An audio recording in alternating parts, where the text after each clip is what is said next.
Wednesday afternoon. My name is Rudy Mireles, and I am your host of Border Report Live here in Harlingen, Texas, in the Rio Grande Valley of South Texas. Got a great program for you today. Our El Paso correspondent, Julian Resendiz, is not only going to fill us in on some very interesting cartel activity happening across the border, but he's also got a very special guest, Fernando Garcia, founder and executive director of Border Network for Human Rights, will be joining us a little later in the program, so you're definitely going to want to stick around for that. But first, let's take a look at some of the things making headlines across the border, starting with in Los Angeles. A 15-year-old boy with disabilities was detained outside a local high school by federal agents this week in a case of what they're saying is mistaken identity.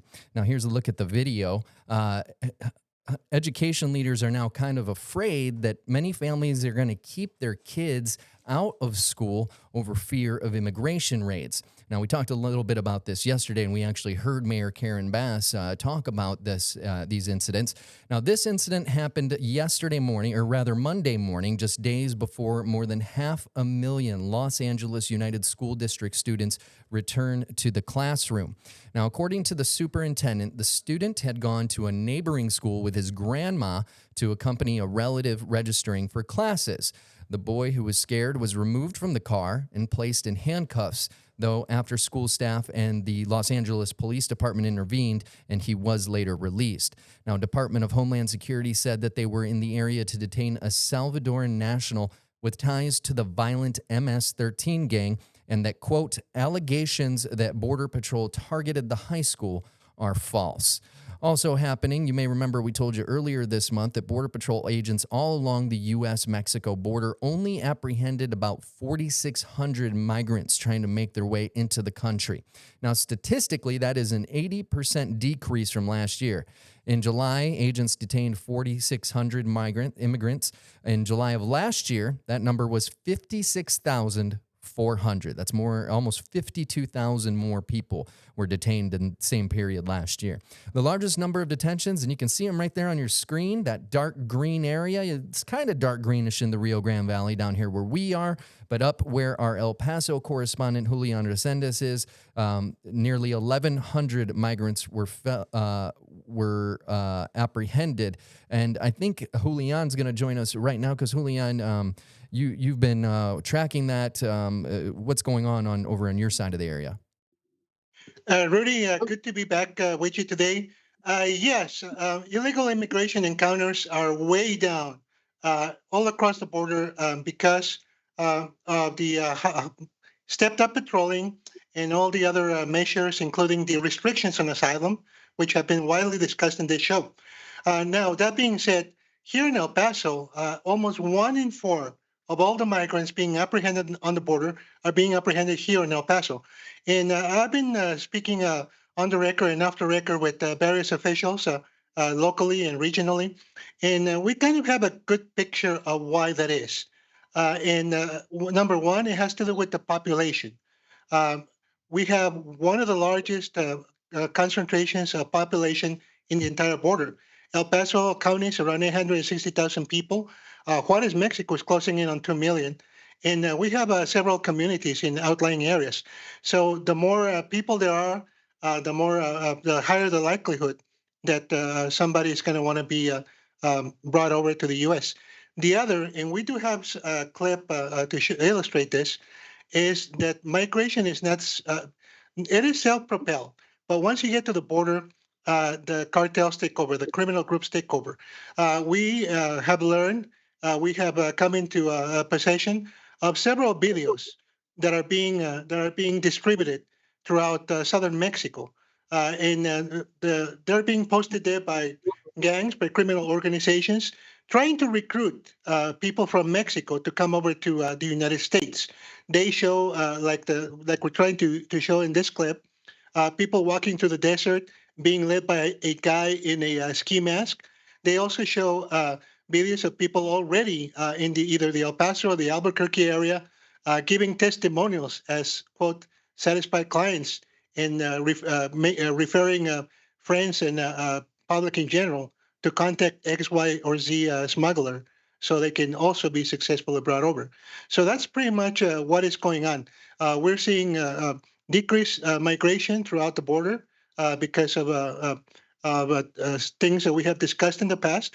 But we're also seeing the cartels still trying to recruit and still bringing people over this very highly populated area of the border. Now, I don't know if any of off the record or on the record individuals talked to you about this, but I just had one question about this. You know, the last couple of weeks we've been talking about the decreasing and migrant apprehensions, which means less people are crossing the border in between the port of entries, which means that less people are paying cartels for this service, which means they're trying to increase their revenue through other methods, whether it be the increase of drug trafficking or whatever it may be. We've talked about a lot of stuff. We've talked about oil production too, as well, and you know, the question I have is, I guess with these ads now, have you heard any rumblings of them like charging more than the exorbitant fees that they were already charging folks to get over the border? Definitely, we have seen an increase in the fees being charged to everybody coming to the border. Obviously, there are different scales. If you're from Mexico, for instance, you're likely not going to pay as much as somebody coming from India or China or Africa. If you're from Guatemala, likewise, you're not going to pay the same as somebody being brought over from Brazil, Colombia, or somewhere else in South America. Definitely. But yeah, one thing has to do with the other. Decreased migration, higher smuggling prices, and now over recruiting by the cartels in southern Mexico. All right. Well, thank you so much for your reporting on that, Julian. We really appreciate getting all that information from your little slice of the border. But you also are going to continue on now. We are now going to bring in our very special guest today that you're going to be speaking with, and that is Mr. Fernando Garcia, founder and executive director of the Border Network for Human Rights. Thank you so much for joining us today, sir. Hi, yes, thank you for inviting me. Yeah, Rudy, the reason that we decided to invite Mr. Garcia today is because his organization, which has been around in El Paso for a long time, which started as an advocate for civil rights as well as migrant rights, has been running a campaign. And this has to do with something that they noticed when they came into being, and was probably, Fernando, one of the reasons that the group came into being. Just seeing what was going on, the interaction between federal, especially federal agencies, but also local authorities with our migrant population and also with our Hispanic population. So I'm going to toss to you now as far as what you have been doing since the year 2000 in terms of trying to document this interaction. Please go ahead. Yes, Juliana. Yes, one of the main campaigns of the organization, probably is the oldest campaign of the organization. It is the abuse documentation campaign. What that means is that we needed to have a metric and a way to know what was the impact of law enforcement in our border region, especially violating civil and constitutional rights. We knew that things were happening back then in the year of 2000. We knew that there were like a lot of enforcement activity. People would actually complain very informally about some of these human rights and civil rights violations. So we decided to launch a new kind of abuse documentation campaign that would involve hundreds of members of our community as the abuse documenters. So we had trained abuse documenters in our community in West Texas, in Southern New Mexico. We expanded it into Texas already. We can talk about that, but that's been a campaign that we had launched every year to actually understand what is the status of human rights violations, what relates to specifically immigration enforcement at the border. Fernando, and what is it that the documenters are looking for? Are they looking for racial profiling? Are they looking for specific acts as opposed to maybe somebody's opinion about law enforcement? Yes. Let's clarify that we are not doing a survey. The abuse documentation campaign is not asking people whether they feel abused or not, and the answer is not is yes or not. This is more complex than that. I mean, an abuse documenter goes into the community and interview people, and it takes time to do that. So what we're trying to understand is if there's been violations of constitutional rights. And when I say, for example, constitutional rights, is there been violations of the Fourth Amendment of the U.S. Constitution, the Fifth Amendment? So people feel that law enforcement has entered in their homes or their property with the proper search warrant or not, or with their permission, or if people is being somehow targeted because of the way they look or the way they dress, which is racial profiling. Sometimes also we actually documented verbal and physical abuse by law enforcement in the interaction with these members of the community. So there's an array of issues that we're trying to look, but this is not only a survey, we're trying to understand the testimonies of community members in a region to actually understand if there's any pattern of abuse committed by any of these agencies at the border. Yeah, I was struck with your presentation yesterday when you announced the program for this year. How you said that you're kind of taking a page from journalists, let's say, in asking specifically who did what to you when. How was this done? Yes, and for us to actually get a ballot of or truthful case, we go through a very in-depth conversation with people, in this case with the potential victims. It's not only to ask them about hearsay or just a loose narrative. We go and ask them that formula that works for any professional reporting. In this case, who did what to whom, where, and how. So that's very specific for us. I mean, we go into the case and we're trying to understand who was the agency or the agents or officers that were abused, or the perpetrators.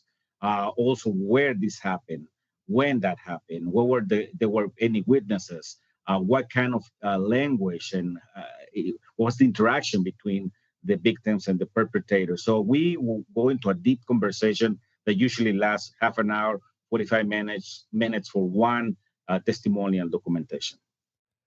Two more questions, Actually, Fernando. Sorry, Julian. Go Let ahead. me stop you just real quick. We need to take a quick break, but stay with us, Mr. Garcia. A couple more questions, as you heard Julian say. We're speaking with Fernando Garcia, founder and executive director of the Border Network for Human Rights. Stay with us. Border Report Live is back in 1 minute.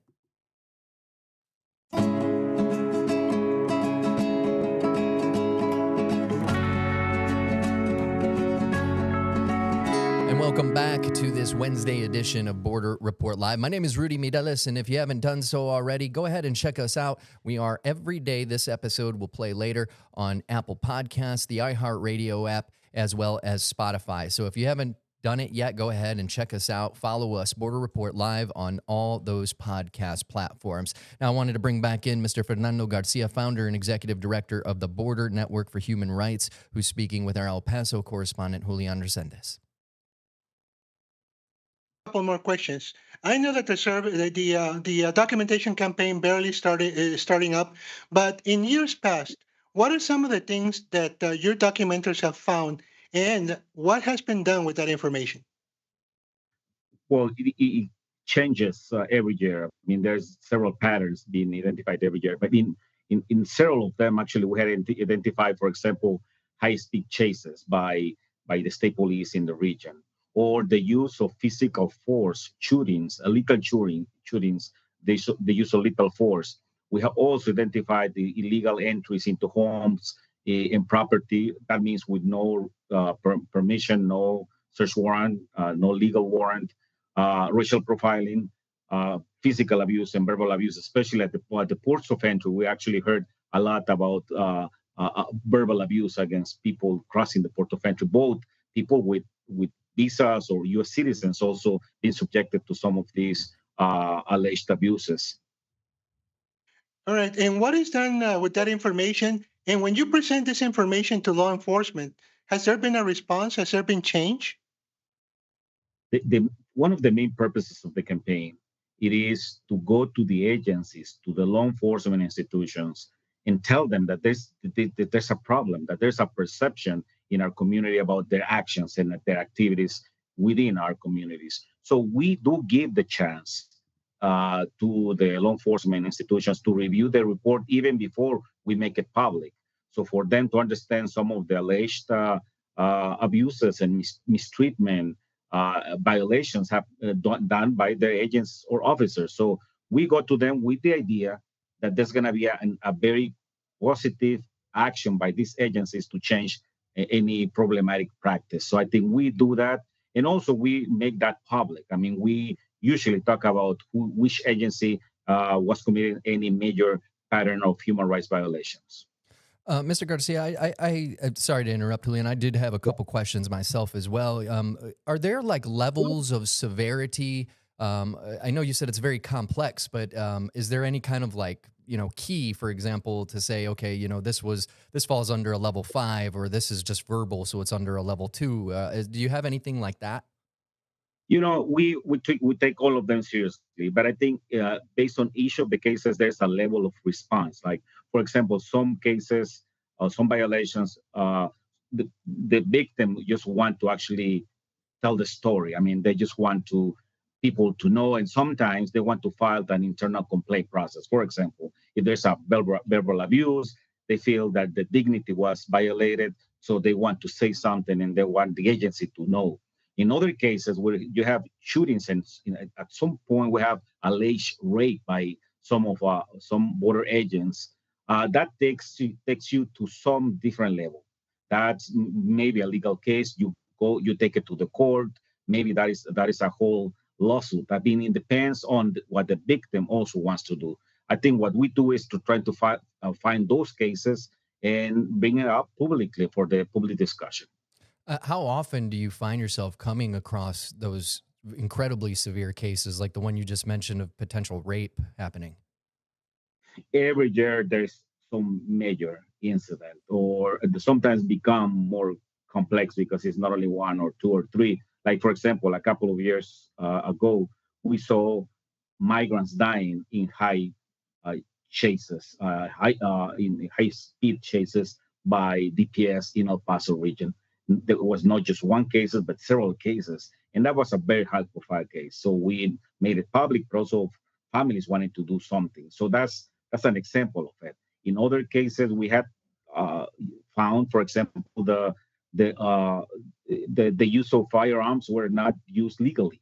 In this case, shooting at people at the border. So in those cases, we take it to the next level. So there's others. I mean, you're crossing the bridge, and they tell you something that is inappropriate. So people actually still want to say something, but you don't get it to the courthouse necessarily. How often do you get folks that just want to be heard, want to tell someone their story, and it may be an incident that rises to the potential of a legal case, but they say they don't want to pursue it? Does that often happen? And if it does it happen because they're afraid, or what might it be? There is some cases where actually most of the cases, whatever we do with them, we always ask the victim what to do with the case. I mean, sometimes they just want to tell the story, especially because they don't want this to happen again to them or to other people. I think that's kind of the basic premise. But so there's some specific cases in the past where they didn't want to go beyond because I think they had done enough. They already spoke. They want just to file an internal complaint process, for example. And Rudy, yes, sir. something very important. Yeah, something very important. Every year, when the organization presents the results, I try to get the other side from Border Patrol, from CBP, etc. And what they tell me is, all right, fine.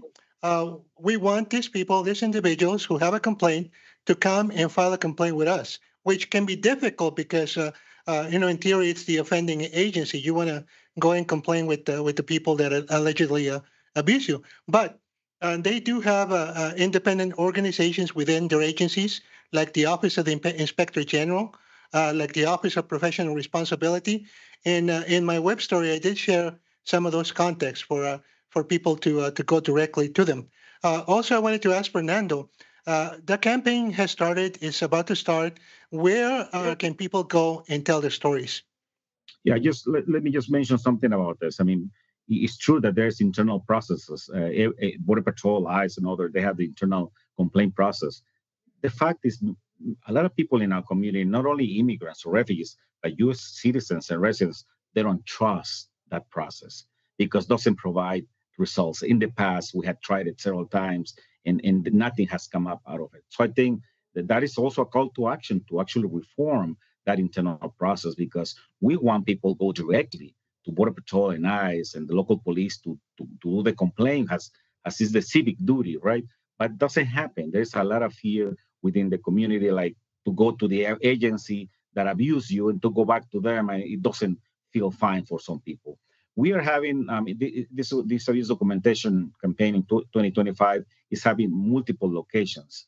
You can see it in our webpage. We're going to post them there, but we're going to be doing abuse documentation, and we're going to have stations in Albuquerque and the surrounding areas in northern New Mexico, in southern New Mexico and Las Cruces, West Texas and El Paso, Presidio, Eagle Pass, and Del Rio. So that is the initial scope of the campaign, mostly along the border. Also, we're going to have some partnership with people in Austin and Houston because they want to implement this campaign there. All right. Well, thank you so much for your time, Mr. Garcia. We've been speaking with Mr. Fernando Garcia, the founder and executive director of Border Network for Human Rights, about the campaign to document these immigration authority abuses. And thank you so much, Julian, for bringing on this great guest for us. We appreciate it. That's our El Paso correspondent, Julian Resendiz, over to my right there. Stay with us. We're going to go over a couple more headlines when we return here on Border Report Live. We're back in 1 minute.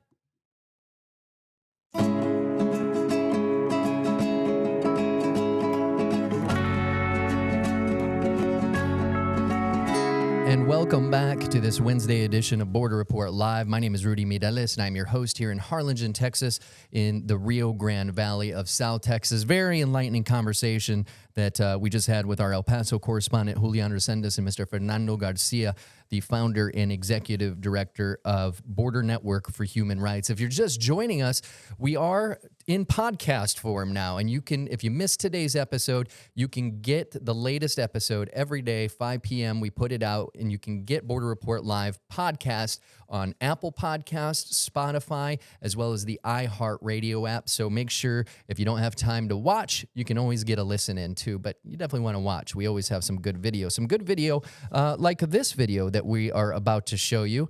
As in Hudson, Colorado, some residents are pretty upset there as the government plans to open a new ICE detention center in an empty prison. Now, the facility had been closed for years, and now Immigrations and Customs Enforcement hopes to convert this prison into the newest detention center by the end of this year. So they only have about 4 months to get it done.